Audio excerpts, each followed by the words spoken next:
से बने, पहले उधर वाले बने फिर इस तरफ बनते आए हैं। ये सब अर्थ बिल्डिंग्स हैं, ये बिल्डिंग्स हैं। अर्थ बिल्डिंग्स में अलग अलग टेक्निक्स में एक है रैम्ड अर्थ। रैम्ड अर्थ लेयर लेयर में मिट्टी को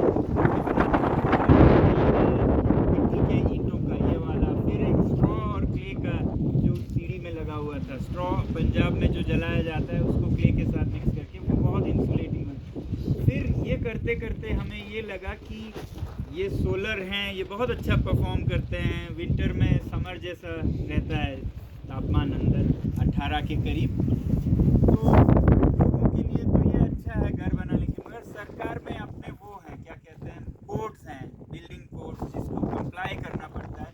तो वो ये सोचते हैं कि ये मिट्टी का ऐसे बनाना पड़ता है, तो हम तो सोलर बना ही नहीं सकते, क्योंकि हमें तो कंक्रीट फ्रेम स्ट्रक्चर में बनाना है। उस पर हमने ये वाला बनाया।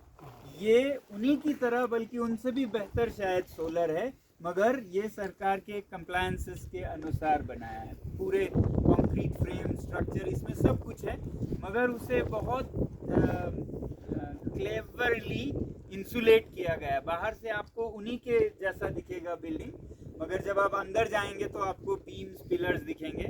तो इसके बीम पिलर उस तरह से यूज़ किया है जैसे हमारे अंदर स्केलेटन है ना, हड्डियों का, हाँ, फ्रेमवर्क है। बाहर हमने इंसुलेशन स्ट्रॉ क्ले का ही डाला है, साउथ नॉर्थ में, ईस्ट में, वेस्ट में।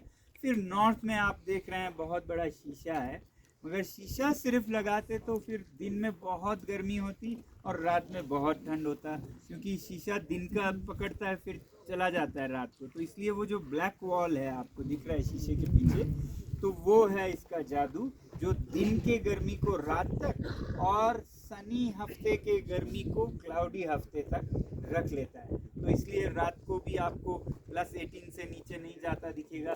क्लाउडी रहा एक हफ्ता तो भी लगभग 15 डिग्री के से नीचे नहीं जाता है। तो इस वजह से ये हमने गवर्नमेंट के लिए एक एग्जाम्पल के लिए बनाया कि आप कंक्रीट आपको इस्तेमाल करना पड़े, इसका मतलब ये नहीं है कि सोलर आप नहीं कर सकते, दोनों कर सकता है। तो ये दिखाने के लिए था।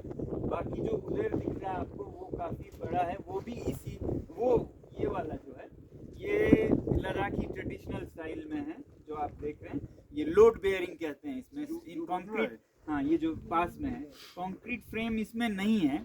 लद्दाख में जैसे बनाते थे दीवार पर ही छत का वजन है, उस तरह से बना है और सोलर है। आगे उस तरफ देखें तो पूरा शीशा है, तो इसमें बहुत सारे स्टाफ के एक तरह का होटल जैसा है। तो ये पूरा सूरज से ही गर्म रहेगा। जो उस तरफ देख रहे हैं दूरी पे वो भी ऐसा ही दिख रहा है, मगर बिल्कुल अलग है। वो फिर वही फ्रेम स्ट्रक्चर से है। वो एक अगेन एग्जांपल देना था गवर्नमेंट के लिए कि बड़े बिल्डिंग्स आप जब बड़े हेडक्वार्टर्स बनाएं यूटी के लिए, तो आप फ्रेम स्ट्रक्चर यूज़ करके भी फुल्ली ज़ीरो एनर्जी कर सकते हैं। इन दोनों बिल्डिंग्स को हम तीनों को इस विंटर में हम लॉक करेंगे, रिकॉर्ड करेंगे, कंपेयर करेंगे, ताकि और बनाने वाले, वो चाहे सरकार हो या कोई 5 स्टार होटल हो या मिलिट्री हेडक्वार्टर्स हो, सबको क्या डेटा, कितने टेम्परेचर तक जाता है, कितना बचत होता है, वो सब पहले ही देख सके। यही एम है एक रिसर्च इंस्टीट्यूट का। तो हयाल एक रिसर्च इंस्टीट्यूट भी है, तो वो पहले एक्सपेरिमेंट्स करके फिर औरों के साथ शेयर करती है। अगर आपको अच्छा लगे तो आप कंटिन्यू कीजिए, ये टेक्निक्स यूज़ किए, इस तरह से किया है। और इन सारे बिल्डिंग्स का खूबी ये है कि इन पे जो खर्च आता है वो लगभग 10 साल के तेल से निकल आता है। जो बुखारी जलाते, अगर इनमें सोलर हीटिंग नहीं होता इसमें या उसमें या उसमें, जिस लेवल का हीटिंग इसमें होता है उतना अगर आप तेल से करते, डीजल से या केरोसिन से, तो 10 साल के डीजल से आपका बिल्डिंग का बजट आ जाता है। तो बिल्डिंग फ्री में है।